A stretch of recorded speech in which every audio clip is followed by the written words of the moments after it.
We have great needs. We have very fragile children in our communities.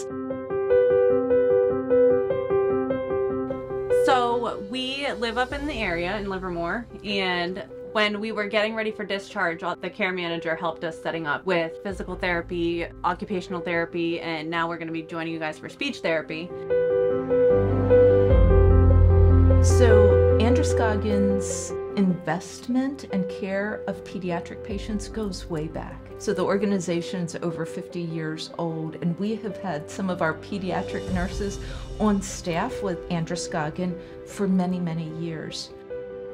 Over the course of the last 5 to 7 years, we've really worked at formalizing that training and that service offering, because what we're finding, home health is not only for the elderly.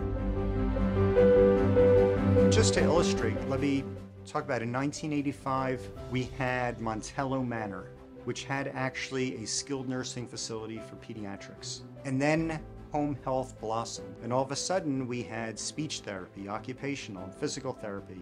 So when I started with Androscoggin 7 years ago, we had about 100 children on service. And over the last 7 years, our highest census for pediatric was about 325. If we didn't accept those kids, they would have no services in place at all.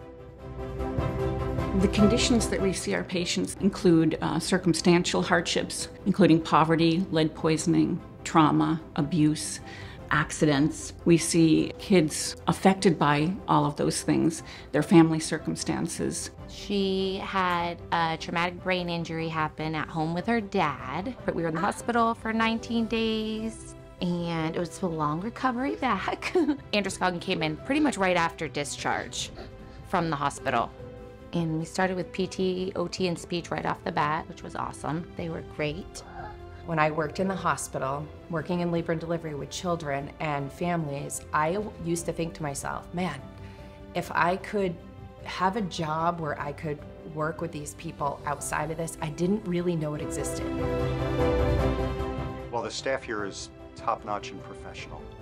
I can say that right off. I love working with them because they're inquisitive, they're curious, they really care about what they're doing. Sometimes the best innovation is putting our heads together and making something that works. I think the families come to see them as extended family and caring for the kids. We rarely say no, and if I send my team a message, I know it's another 15 miles past where we go, they always say yes. And I remember one of our therapists working with my grandson, she was like, I'm determined he's going to crawl. You take that same child and put them at home where their toys are, where it's a familiar environment, and all of a sudden a whole different skill set and personality emerges. And what went from a child with almost no vocabulary in the office could become a child who's a non-stop talker.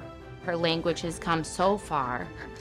Her mobility and strength is so much better. Individuals and children that would not have survived 10 years ago are surviving, and what we're bringing to the home is a much more acute and aggressive form of care, being able to be part of their family, be part of their community, being able to celebrate the birthdays, their own birthdays. And I will tell you, some of our kids that are really fragile, do they get every 6-month birthdays? Absolutely, because we're not sure what this lifeline and this lifespan will be like, but being able to celebrate their being an integral part of their family and their community, that's what's delivered at home.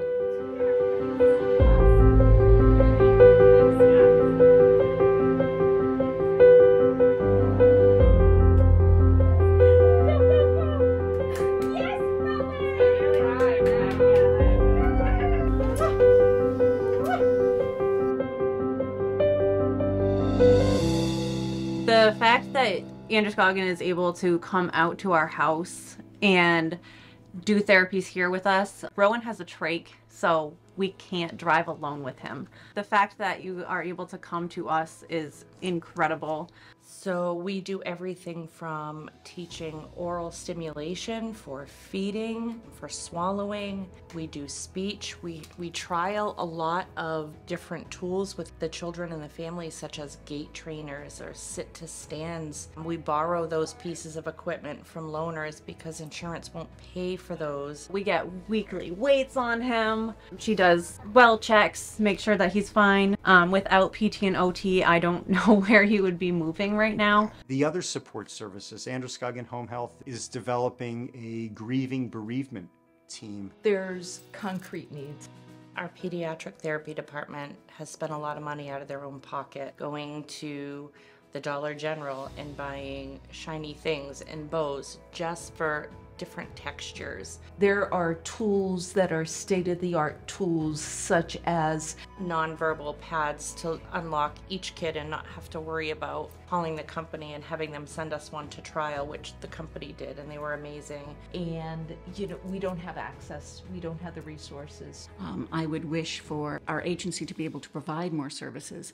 As I see other agencies close and provide less for patients over the years, and currently would love to see us picking up more of that. And for physical therapy, I'd love some sit to standards and positioning pillows. That would be really beneficial for our children, particularly when there is delays in insurances or Medicaid being able to provide those tools and that equipment. To be able to go in and start offering that support would be just huge. We have a car and a trunk, so it's got to be able to fold down, fit in, and the more that we can bring in, the more progress we're going to make for these kids. One of the things that I would also say is the continued growth of some of our pilots, like the perinatal hospice. That's not something that is supported by insurance, so it's something that Androscoggin believes in. I think that the community needs to rally around our future, our children's future, and make accessible what the needs are in this state for our little heroes. I want her to be the best she can be, no matter what she has for a disability or her physical restraints.